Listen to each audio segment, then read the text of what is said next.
Bonjour à tous, avec l'aide de Dieu, le Hayom Yom du 23 Elul. Tout d'abord, le rabbi nous dit il faut étudier le Chumash du jour, le Télim du jour, le Tanya du jour.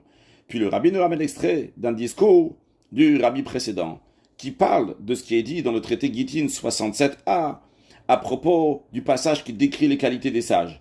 Et là-bas, nous avons les paroles de Rashbi, Rabbi Shimon ben Yochai, qui dit Shanu midotai, apprenez mes midot. Qu'est-ce que ça veut dire le mot midot? Il y a deux explications. Il y a l'explication de Rashi, qui dit que midot, ça veut dire ma Torah, mes enseignements. En effet, il y a plusieurs midot, plusieurs manières avec lesquelles on étudie la Torah. Et à l'époque, donc, l'essentiel de l'étude était basé sur ces midot, c'est-à-dire on dit basé sur tel mida, l'explication va être de telle manière, basé sur tel mida, l'explication va être de telle manière, c'est un kavachomer, c'est un xirachava, un raisonnement par a fortiori, un raisonnement par analogie, etc.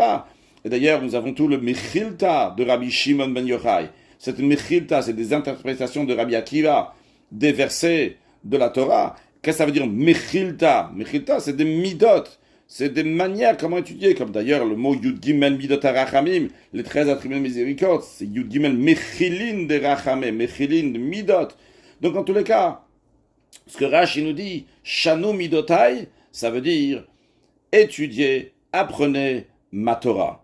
Dans la suite, Rabbi Shimon ben Yochai dit pourquoi étudier ma Torah? Parce qu'elle est trumot, dans le sens que c'est la meilleure partie des enseignements de Rabbi Akiva. Donc ça, c'est la première explication sur le mot midot, qui veut dire mes enseignements. Une deuxième explication qui est donnée, qu'est-ce que Rabbi Shimon ben Yochai veut dire lorsqu'il dit Shanu midotai, apprenez mes midot. Non pas ici, apprenez mes enseignements, mais apprenez, regardez mes comportements. Car mes comportements sont des trumot de Rabbi Akiva, c'est-à-dire que c'est les meilleurs comportements que Rabbi Akiva ait se comporter d'une telle manière.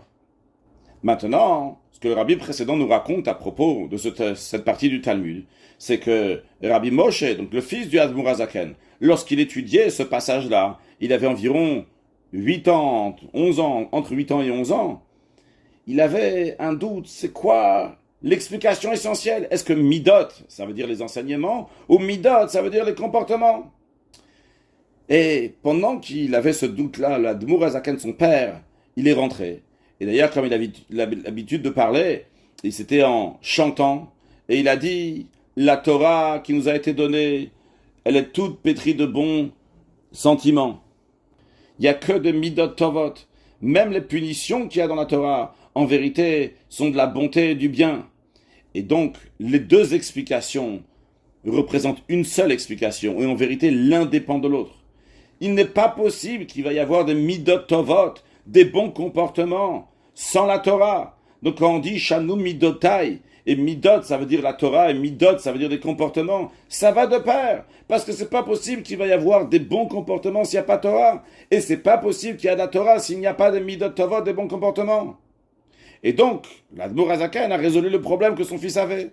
Et cette même histoire est arrivée aussi lorsque le Tzemar Tzedek, il avait entre 8 ans et 11 ans, que lui aussi a étudié ce passage, et lui aussi il avait la question, et son grand-père, l'Admor HaZaken, est rentré, et il lui a dit que les deux vont ensemble, l'enseignement de la Torah et les bonnes midot vont ensemble. Alors, ce que nous on doit en tirer, évidemment, c'est qu'il faut savoir que même quand on étudie la Torah, il faut avoir des bonnes midot, un bon comportement. Et même quand on pense avoir un bon comportement, mais s'il n'y a pas de Torah, il ne peut pas y avoir de bon comportement. Les deux vont ensemble, et les deux sont très importants pour accueillir très prochainement Mashiach Now, un excellent Yom.